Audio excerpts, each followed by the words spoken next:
Hi, I'm Paul Galano. I'm here with Marist Red Fox lacrosse midfielder Joshua Balkersell. Joshua, thank you for taking the time to do this. My pleasure. Thank you for having me. So, Josh, after starting the year with 4 consecutive losses, you guys found a way to go into Bucknell, win a big game, come back home, beat Wagner.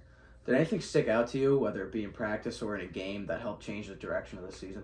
Yeah, so I think after our second game, which was against Binghamton, we had a sit down as a team, no coaches, just the players in the locker room, and we had kind of like a heart to heart, just like breaking down what we were doing wrong, and like obviously there's something that we had to fix. So we kind of just went into the next couple weeks trying to prep and change around things, change up things, and obviously we didn't because we lost two more times, but then we were able to turn it around for Bucknell, which was a big win for our program. It was the first time we ever beat them, so in program history. But it was awesome being able to kind of flip it around. But it wasn't anything like X's and O's. It was more of just like how bought in were the guys on the team in that sense. So yeah.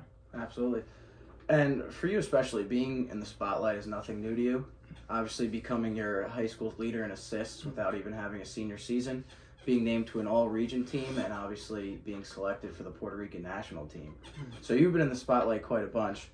Do you find yourself taking a leader role on this team, and do you think guys look up to you? I'd say at times, especially like the younger guys, I'd say they look up to me a bit, but honestly, believe it or not, especially with COVID, us missing our freshman year, I'm a junior now, but in reality, like I'm still the young guy just because we have a lot of fifth years. So it's like the senior and fifth years are the upperclassmen rather than like how it usually is with junior, senior. But yeah, I'd say honestly, I look up to guys more than they probably look up to me. I'm still taking everything in, trying to learn from a lot of the fifth years because they're one of the best classes to come through the Marist lacrosse program. So I'd say I look up to people more than they look up to me. Great. So what adjustments do you think can be made to this team to right the ship as you head into the later half of the season? Yeah, so we finally are in MAC play. So we're 1-1 in the MAC right now. First game was Wagner. Second game was Canisius. This past weekend we fell short. But I think it's just a matter of just understanding, like, we can't go into each week feeling that we're significantly better than a team, and we can't go into each week feeling that, oh, we have no shot against the team. We have to kind of find that happy medium. So just playing with a chip on our shoulder and having the confidence that we know we can compete and we know that we can produce points and make some stops on the defensive end. So I think just having that chip on our shoulder and that mindset that we can hang with anyone, but we can't get too cocky and overlook anyone. Right. You brought up the point of taking good shots, scoring points. Looking deeper into your team's stats, your team's overall shot on goal percentage is at a .616, while opponents are only reaching a .545 against your defense.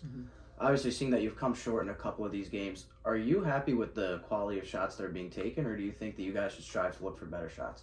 I think there's always room for improvement. So obviously, we would love to strive for more points and better shots, but I honestly feel that offensively we've been producing a lot of points, especially since MAC play started, or ever since the Bucknell game actually. We've been playing very well.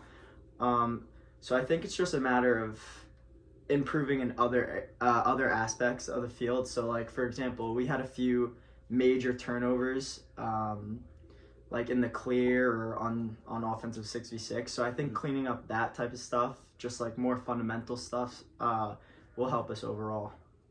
Great. Thank you, Josh. Yeah. Thank you.